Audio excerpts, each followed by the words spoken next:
ये जो आप पहले दिन ही कलश स्थापना होती है और पहले दिन ही आपको ये ज्ञान हो जाए कि बच्चे पूछे कि कलश क्यों रखा जाता है, कलश के ऊपर आम के पत्ते क्यों लगाए जाते हैं, कलश के ऊपर नारियल क्यों रखा जाता है, कलश के ऊपर 9 बार मोली क्यों बांधी जाती है, मोली मतलब लच्छा नाड़ा 9 बार क्यों लपेटा जाता है नारियल के ऊपर, कलश के ऊपर जब रखते हैं।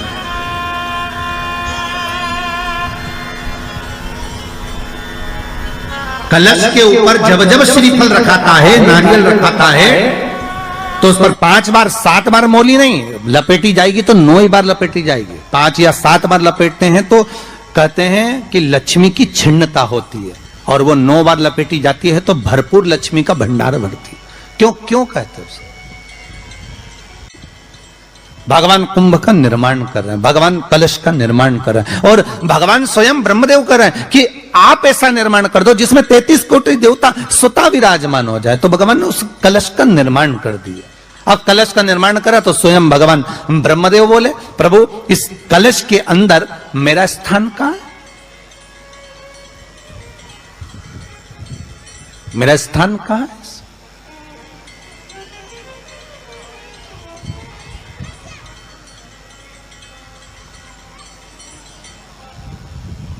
बहुत ध्यान देना महाराज, कलश का जो मुख होता है उस मुख पर भगवान विष्णु का स्थान होता है। किसका स्थान है? भगवान विष्णु का। थोड़ा सा नीचे आओगे, जहां से कलश का मुख दबा हुआ होता है वह जगह भगवान स्वयं शिव की होती है। किसकी जगह है? भगवान शंकर की। कलश का अग्रभाग, नीचे का भाग जहां से फैला हुआ होता है वहां ब्रह्मा का आधिपत्य स्थापित होता है। फिर कलश का जो नीचे का भाग होता है वो भगवान शिव और शक्ति का स्थान होता है। कलश के बाहरी भाग में, जहां पर बाहर का हिस्सा होता है, उस कलश के बाहरी भाग में 33 कोटि देवताओं को भगवान शंकर ने लाकर विराजमान किया होता है। महाराज भगवान शंकर 33 कोटि देवताओं को निमंत्रण देकर उस कलश में विराजमान कर दिया।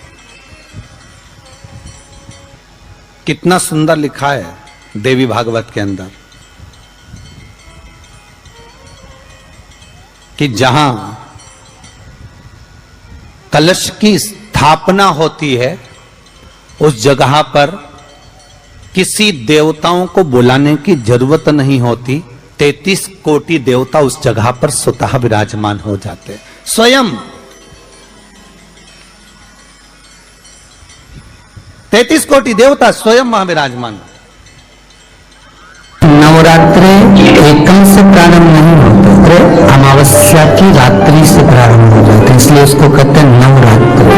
क्योंकि नवमी के दिन माता जी का विसर्जन हो जाता है, जवारों का विसर्जन हो जाता है, व्रत करने वाले कन्या पूजन भोजन भंडारा कराकर विराम दे देते हैं। तो नवमी की रात्रि उसमें नहीं जुड़ा पाता, उसमें रात्रि अगर जुड़ती है तो ये अमावस्या की रात्रि से जुड़ना प्रारंभ होता है, तब जाकर वो नवरात्रि पूर्ण हो पाती है। पितृलोक में पितृ जैसे निवास होकर भी इंतजार करते हैं। 4 नवरात्रे हैं तो 4 ही श्राद्ध हैं। आज मौनी अमावस्या है, श्राद्ध का विराम हो जाता है और कथा अर्थात नवरात्रि प्रारंभ हो जाते हैं दूसरे। तो यहाँ शास्त्र कह रहा है जैसे हमें प्रतीक्षा रहती है कोई अच्छे कार्य की, कि घर में कोई शुभ कार्य हो, घर में कोई अच्छा आयोजन हो तो अपने को आनंद होगा, प्रसन्नता होगी।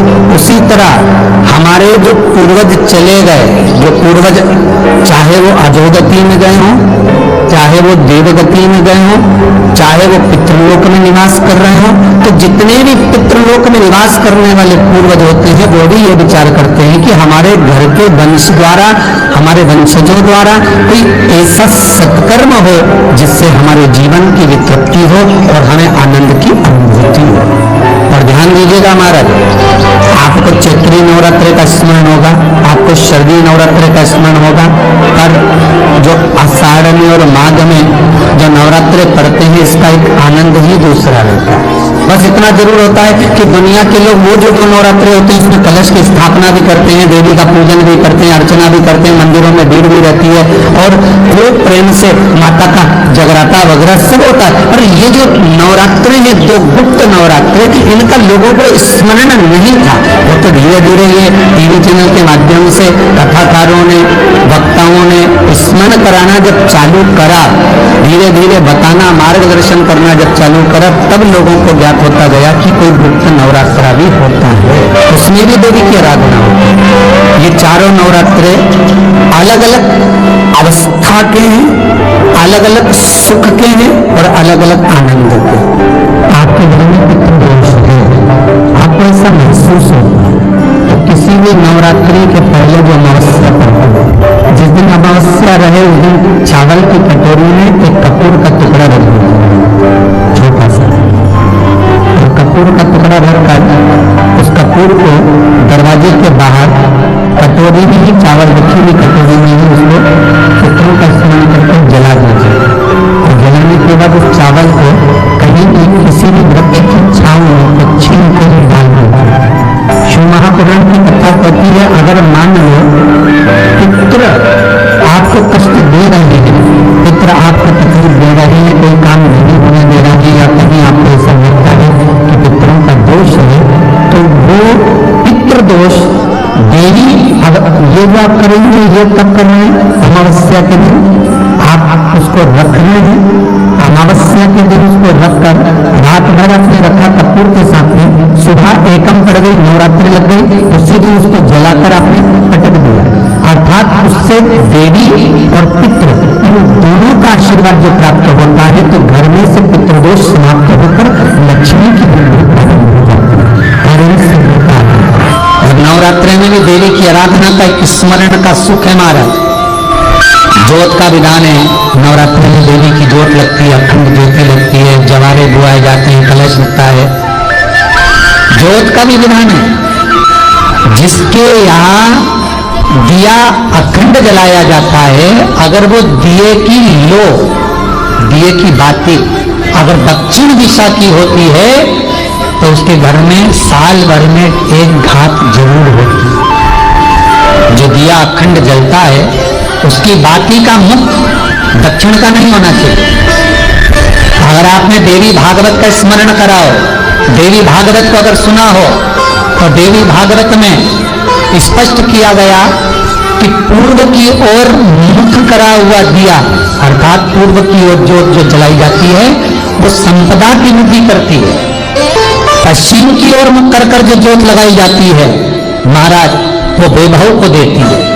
और उत्तर की ओर जो मुख कर कर जोत जलाई जाती है, उत्तर की ओर जो जोत का मुख रहता है वो आयु की वृद्धि करती है, घर में अकाल मौत को रोकती है। दक्षिण की ओर जोत ना लगाएं। अगर आपको लगाना है पूर्व की लगाएं, पश्चिम की लगाएं या उत्तर की लगाएं। और जितने दिन महारानी जगदम्बा जगत धात्री दुर्गा भवन चैत्र नवरात्रि में, शरदीय नवरात्रि में, आषाढ़ी नवरात्रि में, आदिकादिक पौष नवरात्रि में हम जगत जननी जगदम्बा की जब स्थापना करते हैं, या हम नूतन घर का प्रवेश करते हैं, या गणेश जी की स्थापना करते हैं, या कोई दुकान को प्रवेश करते हैं, या कोई शुभ कार्य करने के लिए अग्रण्य होते हैं, तो हम कलश की स्थापना क्यों करते? कलश के अंदर आखिर ऐसा क्या विराजमान है कि 33 कोटि देवता उस कलश के अंदर आकर बैठ जाते हैं? आप कोई यज्ञ करने जा रहे हो, आप कोई पोथी पुराण करने जा रहे हो, आप कोई अच्छा कार्य करने जा रहे हो, तो ब्राह्मण देवता कह देते कलश की स्थापना होगी, कलश की शोभा यात्रा निकलेगी, कलश यात्रा निकलेगी, कलश विराजमान होगा। उस कुंभ की, उस घड़े की महत्वता कहां से प्रकट हो गई? शिव महापुराण की कथा कहती है महाराज, भगवान औघड़दानी शंकर स्वयं आद्य शक्ति जगदम्बा से कहते हैं कि जगदम्बा तू क्या चाहती है बोल। तो जगत जननी जगदम्बा कहती है कि जहां मैं हूं वहां शंकर है, ये आपने कह दिया, पर जहां शंकर है वहां पार्वती का होना जरूरी है। उसके लिए सिद्ध करने के लिए एक स्थान ऐसा बनाया जाए जहां पर शंकर विराजमान है और शंकर के साथ पार्वती विराजमान है। तो शिव जी ने कहा, पार्वती उसके लिए मैं तुझे एक सुंदर कलश का निर्माण कर देता। अष्टमी के दिन कन्याओं का भोजन कराओ या नवमी के दिन कन्याओं का भोजन कराओ। पर देवी भागवत तो कहती है, देवी भागवत तो वर्णन करती है कि पहले नवरात्रि से लेकर नवमी तिथि तक जितने दिन देवी के होते हैं, प्रत्येक दिन में आप किसी भी दिन कन्याओं का भोजन करा सकते हो, पहली रात्रि से लेकर पहला दिन से लेकर। पर 9वें दिन तो सवेरे पूजन करके, यज्ञ करके, अनुष्ठान करके देवी को विसर्जन कर दिया, फिर नवरात्रि पूर्ण कैसे होगी? नवरात्रि की पूर्णता होती है अमावस्या की रात से गिनी जाती है। कौन से दिन से गिनते हैं? अमावस्या की रात्रि, फिर एकम की रात्रि, फिर दूज की रात्रि, ऐसे गिनते गिनते अष्टमी की रात्रि तक और नवमी के दिन सुबह तक या दोपहर तक या शाम तक, जब तक आप यज्ञ ना करें तब तक ये 9 रात्रियां पूर्ण गिनी जाती हैं महाराज देवी भागवत के हिसाब से पूर्णता। अब हमने कन्या भोजन का जो क्रम बनाया, अष्टमी के दिन करा देंगे, नवमी के दिन करा देंगे, तिथि को करा देंगे, पर भाव देखिए, शास्त्र कहता है भूखे को भोजन जब कराइए जब उसको भूख लगी हो, और ऐसों को कराइए जिसको जरूरत पड़ रही है।